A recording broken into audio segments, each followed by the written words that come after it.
Hello, everyone. If you like what I'm doing here, please consider subscribing, liking, and commenting. It would really help the channel out quite a bit. Thank you very much.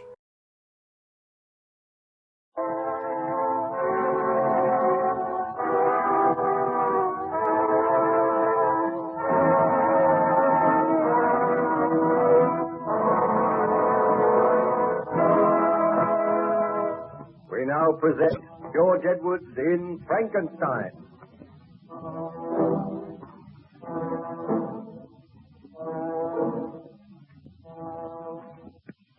Baron Victor Frankenstein is relating his tragic story to Captain Walton of the good ship Voyager. The vessel is icebound somewhere near the North Pole. Frankenstein is taking shelter there. He told the captain of the creation of the monster and of events leading up to the monster's escape and the murder of Julio.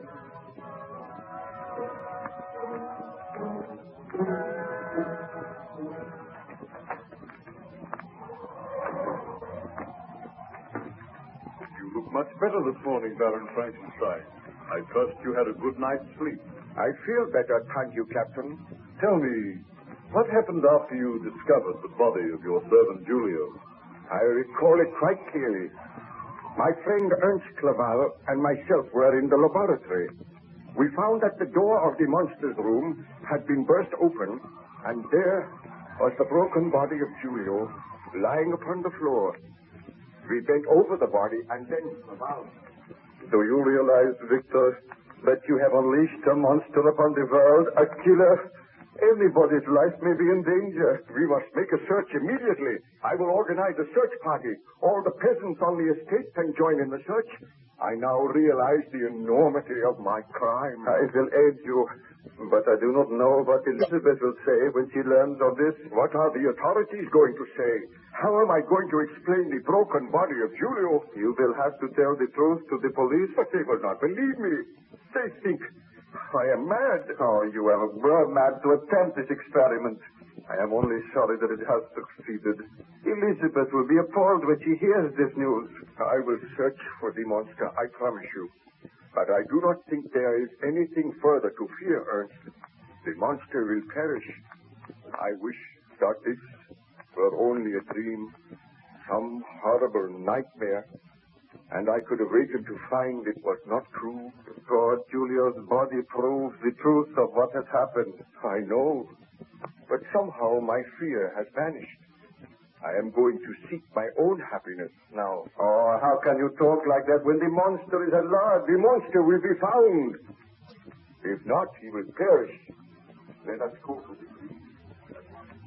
Tell me, did the police succeed in finding the monster, Baron Frankenstein? They did not.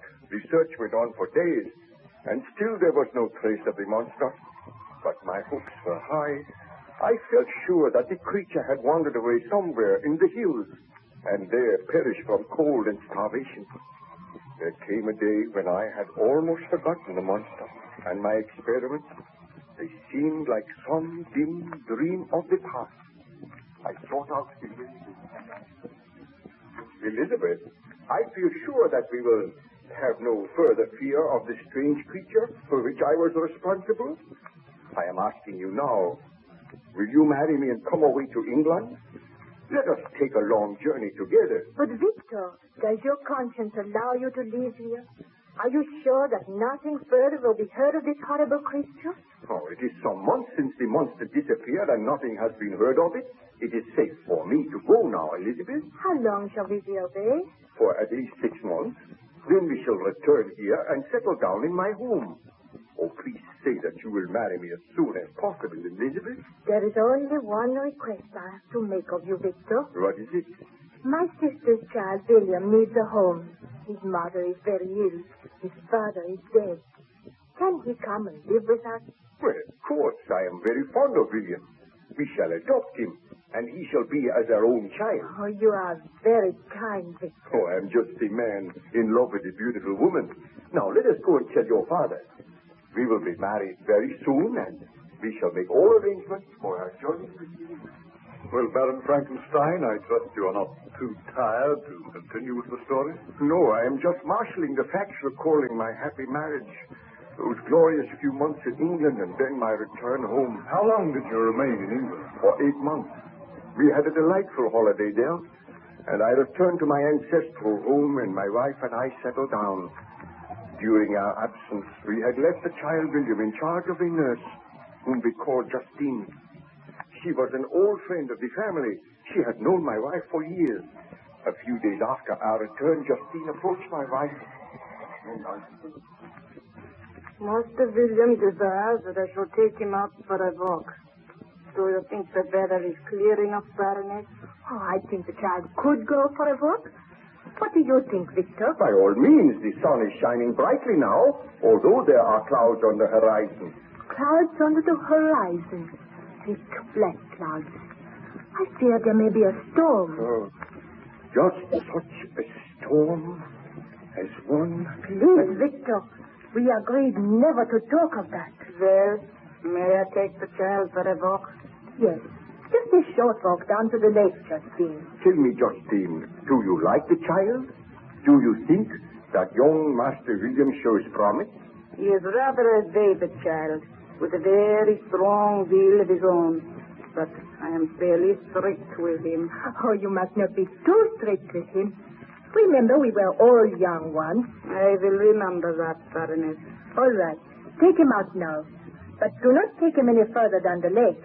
If there are any signs of an approaching storm, bring William home at once. I will, madame. Tell me, Elizabeth, what do you think of Justine? Oh, I have known her for years, my dear. But you do not seem to like her.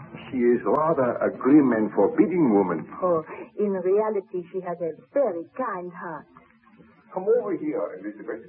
Look out of the window. What is the matter? Look at those strange black clouds on the far horizon. They fill me with a sense of grim foreboding. Victor! Clouds gathered like dust on the day that I created the monster. Victor, do not think about it. The monster is dead. It is 12 months since he disappeared. But is he dead? The body has never been found. Darling, do you not think we would have heard if the monster had still been alive? I suppose so. Did you hear that? Thunder in the distance. Oh, I hope Justine has the intelligence to bring William home before the storm shows signs of breaking. Why am I seized by this nameless fear? That thunder frightened me. Darling, do not think of the past. Let us talk of something else. We know that your friend Ernst is due tomorrow. We hope he stays with us for some weeks. I will be glad to see Ernst again, but in a way he will remind me of the horrors of the past. Oh, you must do your best to forget. You must try and forget that the monster ever existed. I must tell myself that. I created the monster, and now that monster is dead. I will never see it again.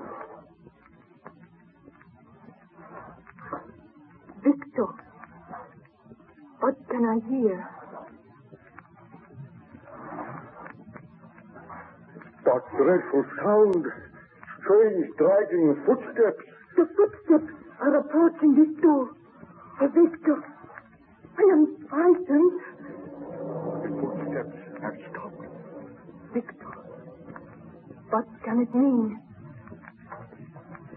Look, Elizabeth. The door is opening slowly. So slowly. Frankenstein, my master. We meet again. The monster. This cannot be. I told myself that the monster no longer existed. It is many months since we have met, my master. And now all that you desire. I can walk. I can move freely. I can think. And I can speak. Where have you been? Living in the woods these many months. Watching other folk, learning to speak as they speak, and almost dying from intolerable loneliness. I come to make terms with you, my master. Terms? What mean you by that? Victor, He looks too horrible. That awful face. Those long, shambling legs. Julius is not strong. Calm yourself, please, Elizabeth. I am an object of hatred and scorn and derision wherever I go. You did this, Frankenstein. You gave me life, but a life which is filled with misery. All men, all women turn from me. Why did you give me life so that I may suffer? If I had a gun, I would put an end to the life which I gave you. I would destroy you. I do not wish to die. I wish to live. I wish to be happy as other men are. Why? What do you ask of me? You made me. You gave life to me. Now make a mate for me, a woman who may share my life with me. What you ask is impossible. It shall be my mission in life to destroy you. Did you not kill my servant? That matters not. We will talk of this again. I have come to make a bargain with you. Give me a companion, someone to share my loneliness. Why should I not know happiness as others know it? Victor, you must not grant his request. Fear not, Elizabeth. I will never grant it. So be it, Frankenstein. You and yours shall suffer for this. What mean you by that? I killed one man, and I can kill others. And unless you heed my demand, unless you fashion for me a mate, then you and all your family will suffer. I will kill them just as I killed that man. I will kill all who stand in my path. I will leave a trail of death and destruction wherever I go. But I will not kill you. You shall live on until I bend you to my will. The creature shall rule the master. Foul monster. I shall kill you now. That puny mandarin. Victor, be careful. He is not dead. He laid his hands on me, and I hurled him away. Rise to your feet, Frankenstein. I am powerless to destroy the thing which I created. You are powerless. We shall meet again.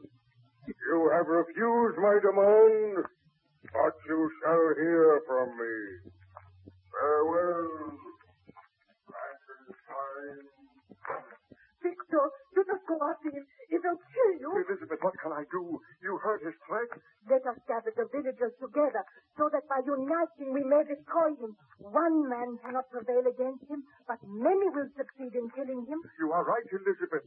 I swear that the monster of my creation shall die tonight. Did you succeed in finding the monster that night, Madam Frankenstein? Ask me no more now, Captain Bolton. I am tired. I must not overtax my strength. Let me rest now. You will rest now, and I will write the notes of your story in my journal. So be it. Come to me tomorrow, and I will tell you of the horrors which befell me.